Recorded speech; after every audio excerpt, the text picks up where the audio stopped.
everybody and welcome to the vlog. Oh, today we're gonna be spending time with my dad's favorite animal. Mike, tell me something about Bowser. So this is Bowser. He's about 50 years old. We actually just weighed him, so he's 105 pounds. It's only half the size he's gonna get. And he absolutely crushed his apple. Tell me something about his bite force. Right now, his size, he's got about 1,500 PSI. And that's more than double what a great white shark has. Double a great white shark. You think great white shark and you think massive.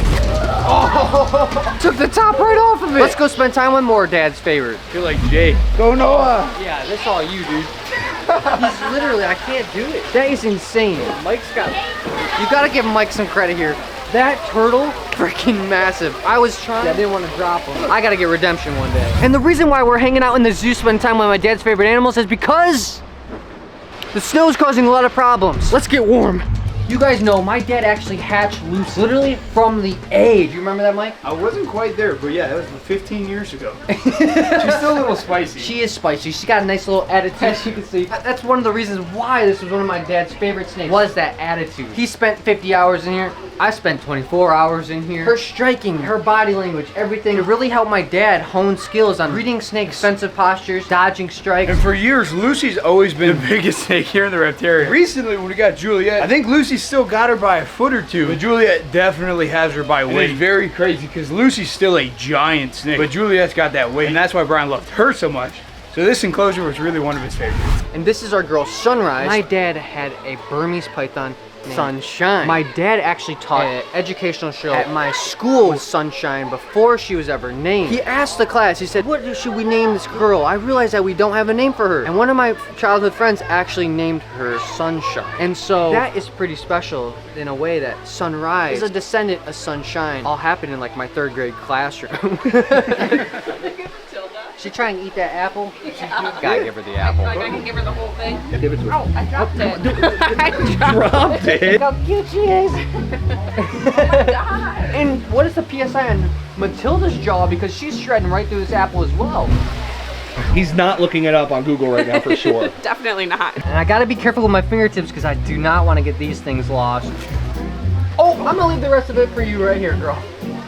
I love you, baby. Sunshine was so docile. When she passed away, sadly, it left a void in my dad's heart and in the educational program. And it was years before we could actually get another albino Burmese because of the Lacey Act, which prohibited sales of Burmese pythons across state lines. One popped up at a pet shop, got her as a baby. The rest is history. Walking past, look at Milton. Look at the belly on this boy. You remember when he was a little baby? Yeah. Oh, ow, he whipped me. Ow. Wow! Look how beautiful he's got neon green, yellow on his back, some blue on his neck. I mean, oh, why are you trying to eat me? He whipped me with his tail, he's trying to eat me. I mean, looking at his belly, I think I know why he's trying to eat me. He was even on a diet too. Yeah? He loves his berries. Alright, so this is a Euromastix lizard. Where does this guy come So from? all of them pretty much come from Africa. So this is a Moroccan, so they come from Morocco. Morocco? Morocco's the instrument. Yeah. What kind of environment does this guy come from? So they like it a little bit more humid, not quite as hot as ornate Euromastix or the Egyptian. So a little bit more humid, but very, very hot still. His hot spot's about 105. Dang. They do use that tail for predation and stuff. Yeah. So what they do is if a predator's attacking him, self-defense, whack him just like you did with you. Yeah. Oh, ow, he whipped me. They also, going into tight spaces, shove in the tail and crash will prevent them from getting yanked out. Just like beardies. Just like beardies. So Mike's gonna stand back a little bit because she actually bit him, but as you saw, she hugged me. So yeah, I'm standing back here. Rhino Iguanas are very special because they do only come from a small island of Hispaniola. They're not found anywhere else native to. But it's weird because these guys are not gonna live outside here, but yet they're not allowed in Canada at all, which makes 0 sense because they would never survive. One of the first animals and maybe a reason why the Reptarium is what it is. I mean, Bella was Brian's biggest baby. I mean, she literally shared a bed with him. And the fact that Rhino Iguanas especially live in very large groups with each other, so it gives them a lot of communication, makes them very sociable animals. When she bonded to Brian, it really gave her that I love humans, and that's why she does that when people see her. Since they do live in those social groups, they must have very good memories, mapping of faces, and they know who we are. So Mike moved her water dish one day. It really upset her, and the next day she bit him and has never forgave him. I got the scar. Yeah, gotta stay on Bella's good side. Ugh. Ew, dude, it feels like Brillo's.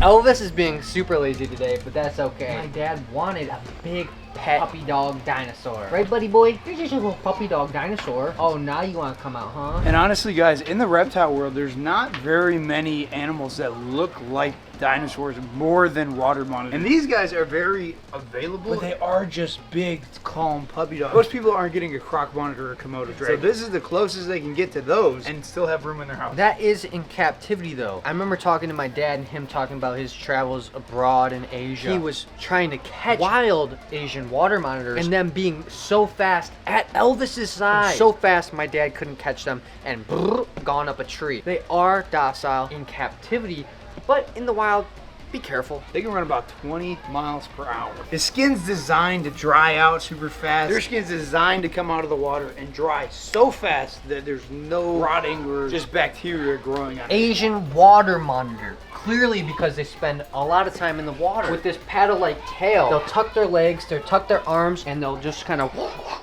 using their tail as a propeller, getting lots of speed with reaching up the speeds of... Hold on, I'm Googling it. No, about 20 miles per hour. Underwater? Underwater. About 13 miles per hour.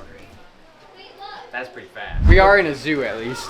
Yeah, it's kind of fitting. It's kind of fitting. It's kind of not fitting, actually. Yeah. It's kind of barely fitting. I kind of like it. Sloth, the albino American alligator. So there's not many places where you can actually hold and interact with an albino alligator. So that's why my dad had to get one. Guys, here at the Reptarium, it's really breaking down the stigma of reptiles and alligators. Countless hundreds of thousands of people probably have held salt kids, adults, grandparents, elders. Babies have touched her. Gabby, bring the belly over here. Children in the womb. This is a first. This is a first. Wow, Boom. what a magical moment. Children inside the womb interacting with albino alligators. So their blood is so healthy that actually if this alligator right now has lost her leg, she would stop bleeding in about 5 minutes. And obviously it would just clot. Just stop clot bleeding. immediately. So alligators obviously live in swamps and dirty waters and stuff. So if something like that happened in the wild, right, their blood is so strong that they never get an infection or anything. It just clots and heals and just keeps itself clean. I heard that they were, I don't know who they is, researching their blood to see if there's any way we can use science and help humans out actually with the immune system and such.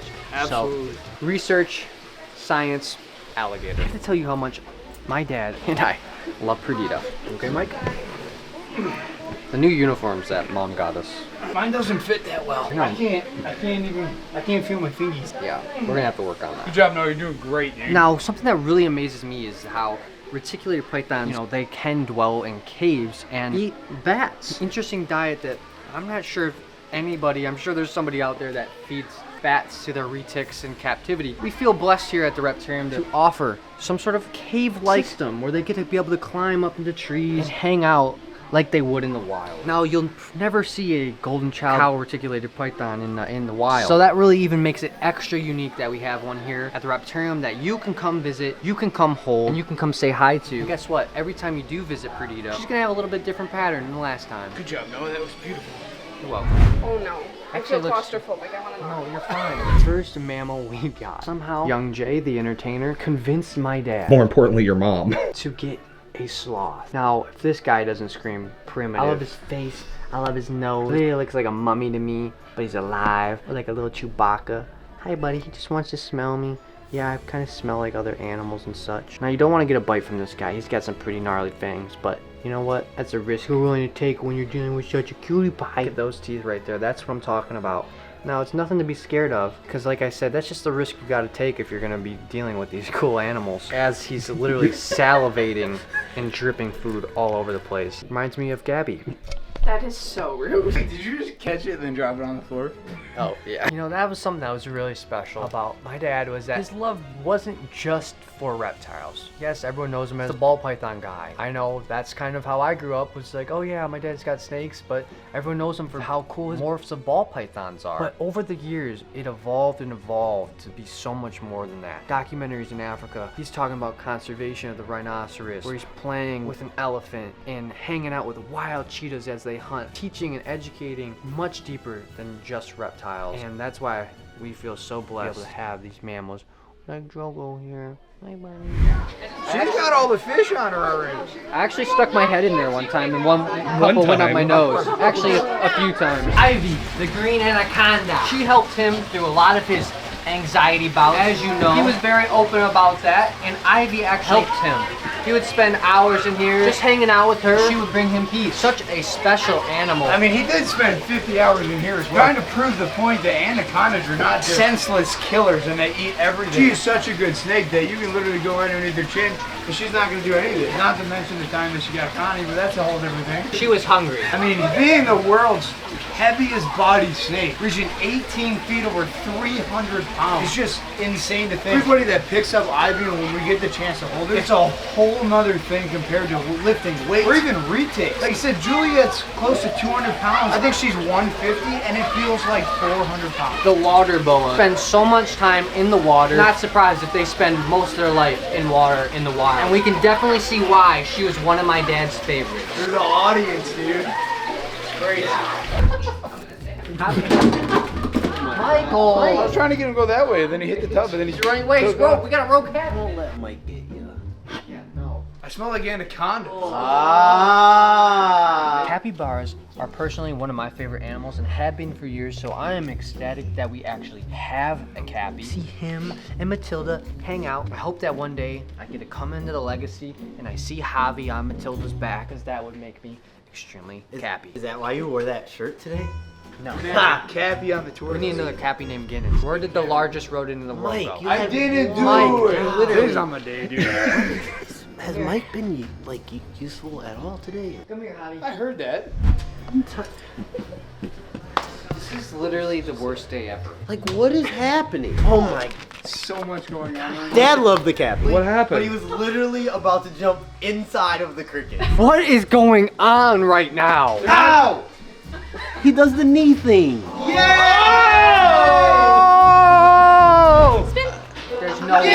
There's no way. Take a photo. Good, right? That's crazy. Noah, it's okay. Noah, pet her good. Maybe she doesn't like Noah. Maybe she doesn't like Noah because I've never seen her do that. I got nothing. Oh, now she's gonna do the thing. Yeah, pee on Noah. Oh, she gonna pee on me? Dude, what the heck is this thing? This is the thing? I feel actually like violated. And the best for last. Might even have been my dad's favorite animal of all time. Because in the last few months, my dad would take him everywhere. Meetings, the podcast room, like 9 people. Stitch would be on his back. Wake up in the morning, come downstairs, Stitch on his back. You can stand up. Sorry. I love him. He's so cool, and he's gonna get a lot bigger. Jay, tell me something about him. Honestly, Stitch is doing so good. That same training that we're doing with Javi, we're also doing with Stitch. Target trained, and he's learning how to do stuff. We want him to station, gonna jump. Oh, Mike! No, you haven't seen this. Everybody, This is hands on good. deck. Everyone, right now. It feels so soft. I love it so Smell 'em. much. Smell that popcorn. It does smell like popcorn too. And he's licking. That's why my dad liked him so much. My dad had a thing about cat tongues. Okay. Big cat tongues. He did? What? He loved getting licked by cat tongues. That was like one of his favorite things, I swear. That was one of my most horrifying memories with him. Actually, was getting licked by a cat Here we tongue. go, Stitch. Boom. Go, go, go. Noah, come on. Oh, sorry. Yeah, it's you gotta keep going. Come on. Oh, am I supposed to move? Oh. Yeah. Have you guys ever You guys gotta go faster than this. Let's move the trash can. The other way. The trash can in the direction that we're going. I'm not ready. And there you have it. High fives. Oh wait, guys, look at Javi's doing the thing. Dang it, he was gonna open it. Did you know that Javi's so smart? He knows how to stand up on his back legs and open up his cage. And sometimes when we don't lock it at night, he gets out. How the heck did he figure that out? Hope you guys enjoyed today's video. If you did, there's a playlist that you can watch all kinds of videos. You can also hit that subscription button. It would mean a lot to me. Also, hit that like button while you're down there. Have a wonderful day, Reptile Army. Remember, That's impressive. I'm amazed it fits. I'll be honest. I've been dieting. It's so tight. It's got wrinkles.